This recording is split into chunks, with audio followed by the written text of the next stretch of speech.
hear the stories, the great stories about the fighters that you've trained. But what got you into training, and how long have you been training for? Yeah, very, very, very good question. What got me into training, basically, it was purely by accident, in the sense that I didn't set out to become a trainer. After my boxing career was over as an amateur, I never turned professional. Boxing was missing from my life for about 15 years after I had my last fight. And I missed it so much that I went into a gym one day and in Kentish Town, North London, and I asked one of the trainers there, do you mind if I become your assistant, give you a hand to train people? And I don't think they took me too serious, and I really wanted to do it, to learn. Yeah, learn the trade. Yeah, learn the trade, and it didn't say no, but it didn't say yes either. So I took it upon myself. I used to run a security company, and I started a class where I used to tell all my doormen to come and I'll give them pads to train them up, you know. So this went on. From that, I realized I needed to get a studio of my own, which I did. And I got the studio, and again, to train my son, the chap you saw hitting the bag when you came in, the tall. Oh, okay. Yeah, that's my son. That's your son. Okay, yeah. Cool. Yeah. So it was all for him to go to 2012 Olympics. I see. Yeah.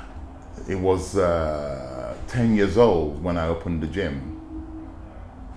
10 years, I planned ahead that I'm going to train him up to be able to participate in 2012 Olympics. Unfortunately, the plans we have and the plan God has is two different plans. As human beings, you plan, but what actually is going to happen will happen. Exactly, Yeah, we can only try. So my initial objective was to build a gym, because I love boxing, was missing from my life. It so happens I've got a son who I wanted him to be a boxer if he makes the grade. Okay, so I built that gym for that reason, then not knowing the way the journey was going to be totally different. It's still boxing, but the reason I built it was because of him. And then the way things have gone, I inherited Derek Chisora, which led me to where I am today. Yeah, that's a really interesting story. And also, you mentioned the gym. This is obviously, it seems to me like a very, it's a new gym, your second gym, I believe. Yes, it is, yeah. And it's more of an institution. I mean, you've got several rooms, serving several different functions. I mean, what's the sort of history behind this? It's evolved over the years. Like, I started with an underground garage in Finch Central, which is about 3 miles from where we are now. I outgrew that particular space, and my lease ran out. I had to go and find a new premises. Luckily, we found this place, and we've been here 3 years now, and it's been evolving. I've been just building it, because I have plans to build it's a gym at the moment. I want it also to add an academy to it. Oh, nice. Which is another project I'm working on, a boxing academy. Very often I get a lot of hits online, young men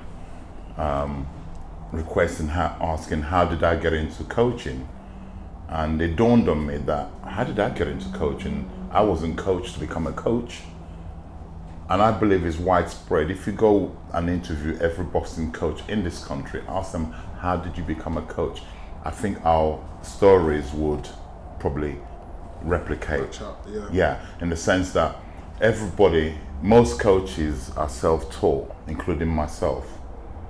Yeah, self-taught, and I don't believe that should be the case. I believe that if I were to want to become a football coach, for instance, there's an academy you have to go to. There are certain badges, levels you have to acquire. You can't acquire it like that. You have to go for your level 1, level 2. I don't know how many levels they have in football coaching. I want to be involved in setting up it's already there, the template is already there. All we have to do is take it and apply it to boxing. With football, you're playing, you're kicking balls, yeah? It's a game. Tennis, the same, you're hitting balls. In boxing, you can't play boxing, so why are people coming into the industry. I'm not a hypocrite. I came into it by default in the sense that I came into wanting to become a coach, but nevertheless, there was not really anyone who coached me. I'm dealing with human life here. This is human lives you're dealing with. Sure. You understand? The decisions you're making in the corner whilst that fight is fighting, yeah? For one moment, their life is in God's hand, but you're there to make decisions which could be detrimental to their health. When to pull a fighter out of a fight. Even before that, leading a fighter up to the fight, all the different aspects you have to address. Make sure they make the weight in good fashion. Yeah. Okay? Very There's so many areas you need to know. You know what they call learning on the job? I learned it on the job. And if you ask any trainer, they learned it on the job. But you're playing with lives here. So I believe we'll make boxing safer if we were, as a boxing institute as a whole, to recognize that we should also give levels in terms of coaching. Yeah, you can't just get a badge where that's it, go in the open world and coach. I think there should be levels of coaching, level 1, 2, 3, possibly 4. Yeah. The amateur game has something similar. They have the amateurs have it, and I don't see why we shouldn't have that in professionals. We should have it in professional. The board do a tremendous. The British board, they do a tremendous job in governing boxing in this country. So I believe they should.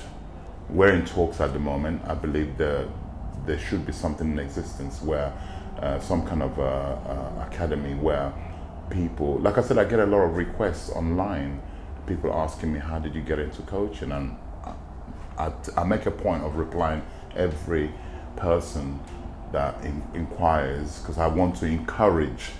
Yeah, it's interesting. Encourage. Yeah, it can become a profession. Should you have boxed before becoming a coach? Probably yes. Have some kind of, compete at least amateur level. Yeah. Then if you, for instance, someone like myself who never turned professional, that's what really pushed me into, I missed boxing so much when I retired from fighting as an amateur that I wanted to have boxing in my life. So I thought, let me become a coach. That's how I became a coach, as in got into it. Yeah, definitely. I think like you're hitting the nail on the head. There's not like a system where people who only feel that their only role in the boxing industry is to just become a boxer. They don't know there's any there are other avenues. There's other, and the coaching. I mean, boxing is so big now, in worldwide, and I think if we were to make it safer, people will be more educated about it. And I want to instrumentally be a part of, not one person can do this whole thing on their own. I want to be a part of an organization that encourages to open all the series of academies around the country where you could go and it's like a syllabus. You do the whole spectrum.